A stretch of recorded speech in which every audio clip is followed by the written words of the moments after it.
Hello, Food Boundary friends. So I'm going to make some bagels, and I'm going to make them with sweet potato flour. If you don't know what that is, it's literally dehydrated sweet potatoes. So I am going to make this very, very simply.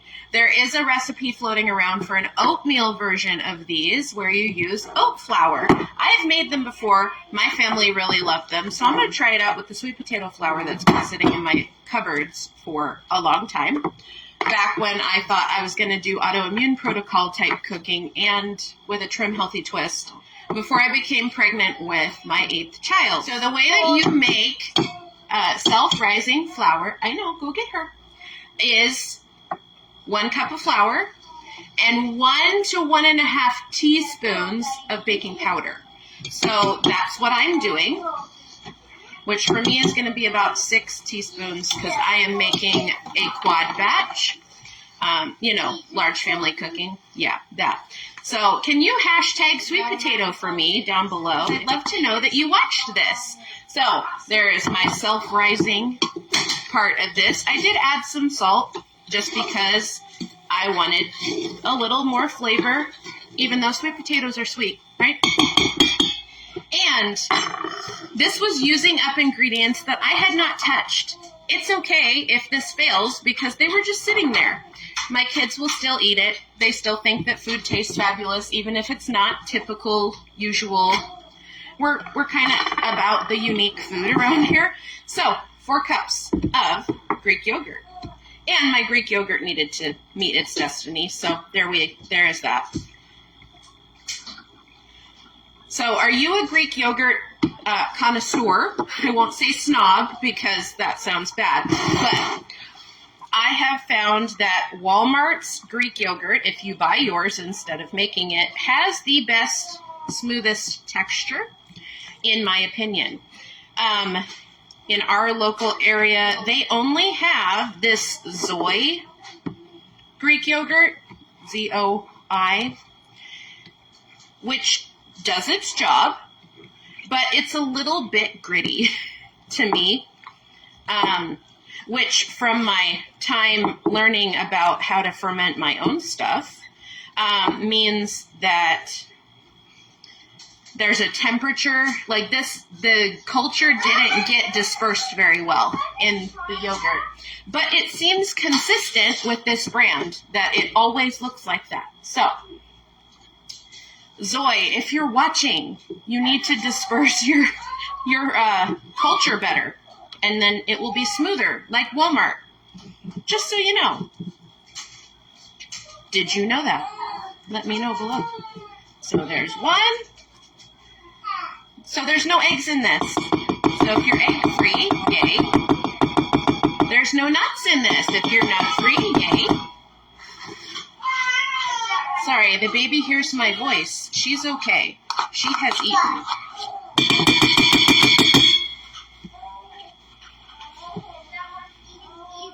Because she is Mommy's Klingon right now.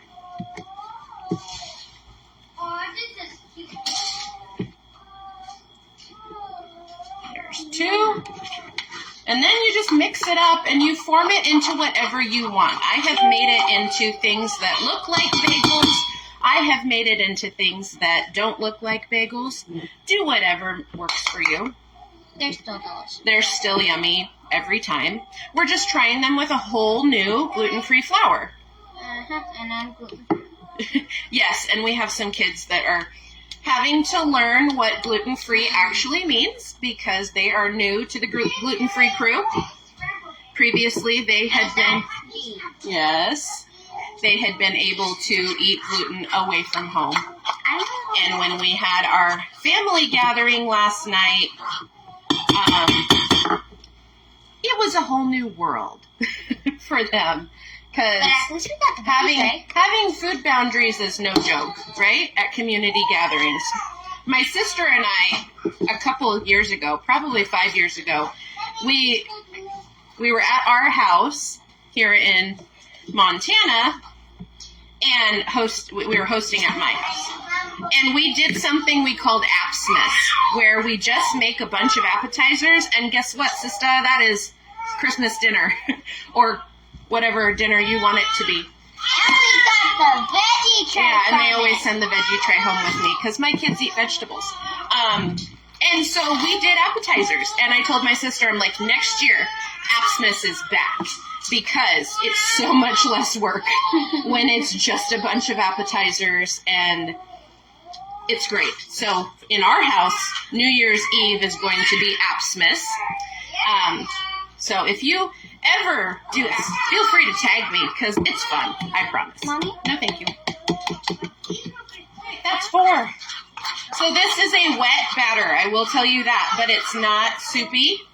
It's just wet and sticky. So if it's wet and sticky for you, that's just right, okay? And yes, my old Instant Pot, I kept its pot to use as a bowl because it's stainless steel, and those things are expensive. So if your Instant Pot breaks, keep the bowl. It makes a great mixing bowl.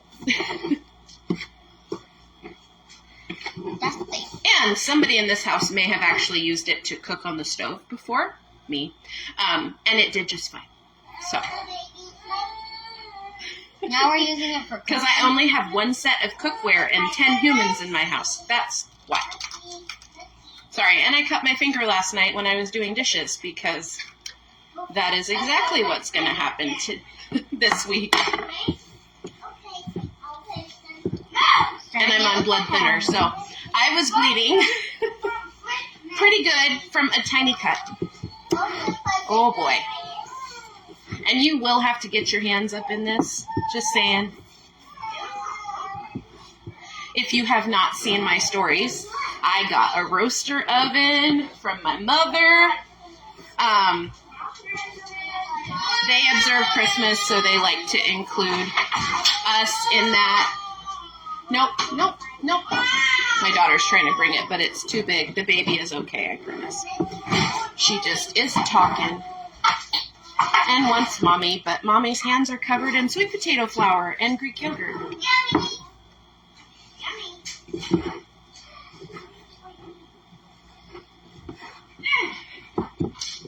I wish I had 2 hands to do this with because of my cut. Whoop. This is going to be tighter than the oatmeal. Let's just say that. The oatmeal is a little wet. And let's see little babies. No. Take her to the other area. Thank you.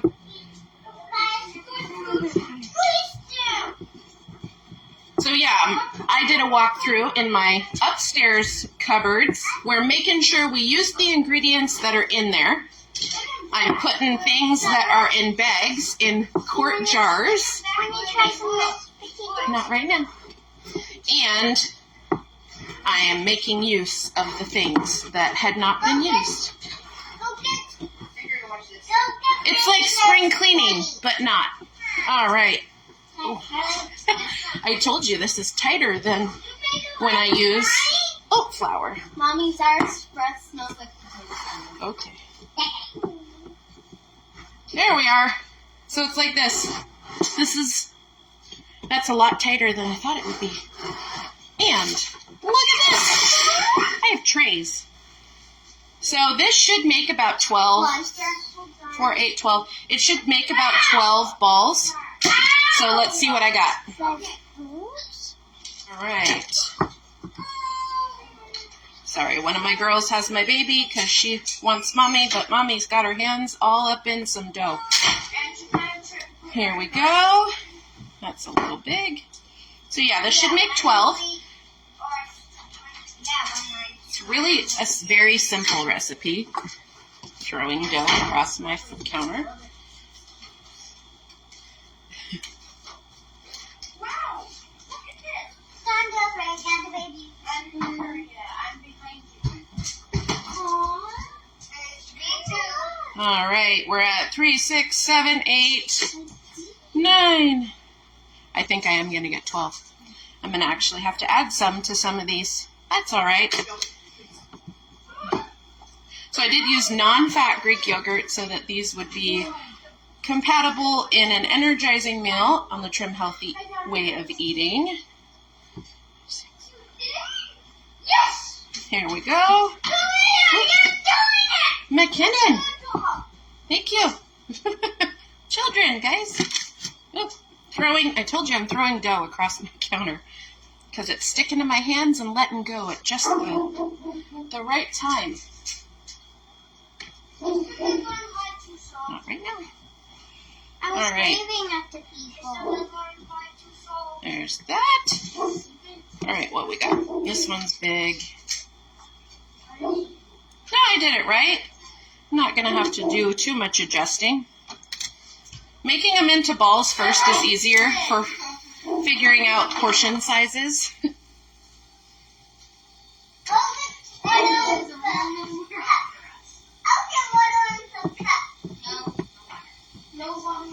And I will be researching how to make this dairy-free at some point because in the new year I am going off of dairy for myself, not because I'm nursing. Mommy? Because my baby is not reacting to anything I'm eating. All right, here we go. We have 12. Those are cute. So, you're just going to form them. If you want to make them a bagel, you can just put a hole in it, or you can just leave that part out. Whatever you want to do. There you go.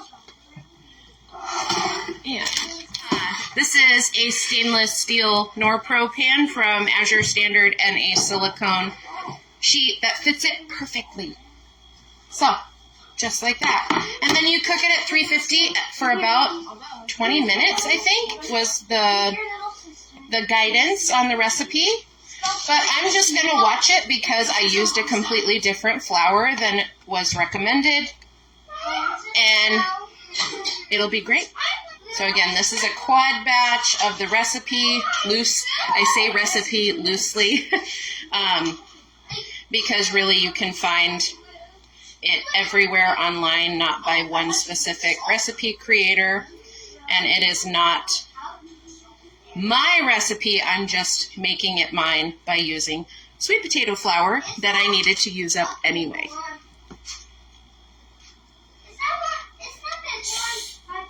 All right. I figured out you're better at feeding babies than I am. Mom also has the color. Oh, it's starting to get crumbly. So this might actually happen to you where it crumbles like that. It's like Play-Doh. So you just squish it back or you don't put a hole in it, okay? I probably won't because it keeps doing that and it'll be just fine. I can make it a puck better than I can make it a bagel, and that's okay. And I did have that problem a little bit with the oatmeal version. So I'm going to do, because I made 12, I'm going to do 6 per pan and make sure that they're just all about the same thickness, which is about a half an inch. There's that.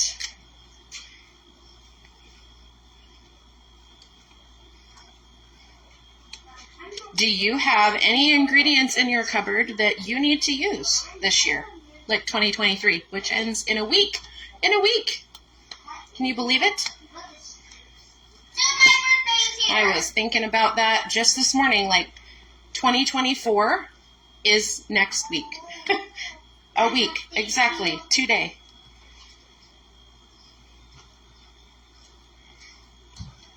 And I feel like it's already, go please. I feel like it's already, things are already filling up on our calendar. Sorry, I washed my hair and if I don't leave it down, it's wet forever.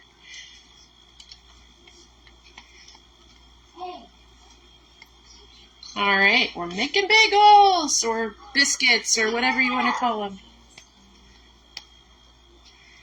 Okay, there's that one.